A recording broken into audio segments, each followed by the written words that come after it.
大家好，我是迷瞪。这期视频是专门给打算买小天鹅的同学准备的。作为老牌的洗衣机厂商，虽然已经被美的收购，但技术底子在，也是国内唯一可以跟海尔掰手腕的洗衣机品牌。由于小天鹅的产品型号多且复杂，不同型号还有各种新版本出来，导致大家新款旧款都分辨不出来，选购时候很挠头。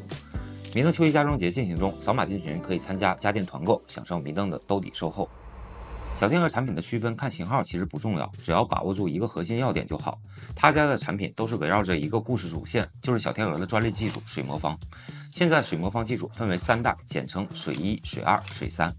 水1就是水魔方冷水洗，技术核心就是把洗衣过程中滚筒的转速和不同的水流喷淋方式结合，从而实现更好的洗净比。水2就是超微浸泡洗，在进水位置安装了一个超微浸泡发生器，洗衣过程中持续发射形态稳定的小气泡。我们做过实验，在洗涤过程中接一杯洗衣机中的水，会看到颜色发白浑浊，其实就是里面有很多小气泡导致的。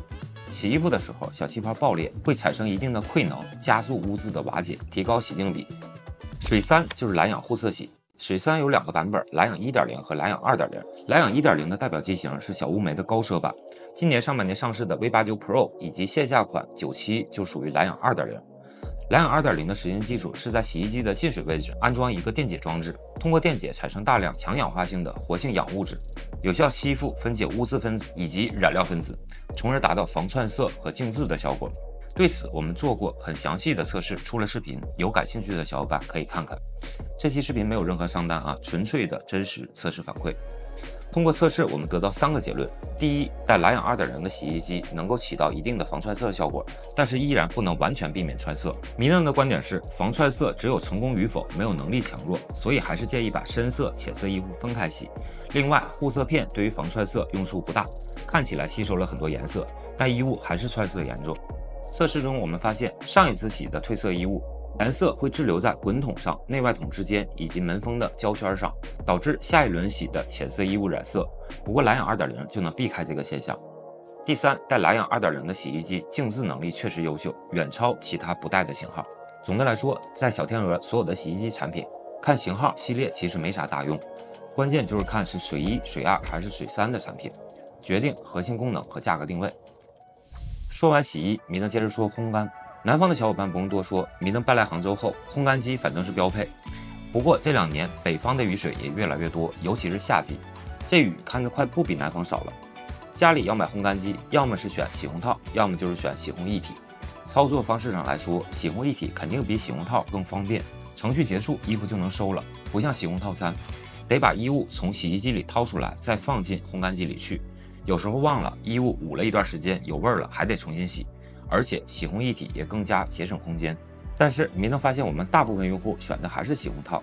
这倒不是大家愿意麻烦，而是因为市面上大多数的洗烘一体机的烘干方式用的都是冷凝式，但是洗烘套装用的基本都是热泵式。这2种烘干方式有什么区别呢？冷凝式的烘干机靠的是用风机把机器外的空气吸入并加热，再通过内置风扇把热空气送到桶内与湿衣物接触，使衣物中的水分蒸发。说的简单点，就是热风循环系统，类似用一个吹风机吹热风把衣物烤干。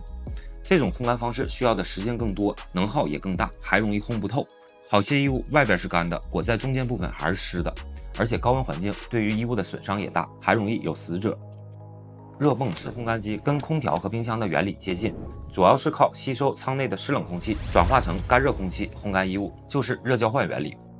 这种烘干方式效率高，能耗也相对比较低，而且在烘干过程中，滚筒内温度一般在50度以内，这样衣物损伤小，褶皱少，能更好的延长衣物的使用寿命。这么一看就很好理解为什么大部分用户选洗烘套了，毕竟在相对方便的操作和优秀的烘干效果中，迷瞪也更愿意选择后者。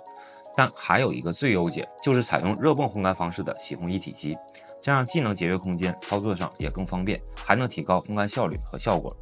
为了体验产品，市面上很多的热泵洗烘一体，迷瞪自己都长时间的使用过。综合来看，小天鹅双洗蛋 Max 算是功能最全面，属于用过了就回不去的产品。首先，它配备了小天鹅最新的水3技术，蓝氧 2.0， 洗涤效果非常好，而且产品质感做得很好。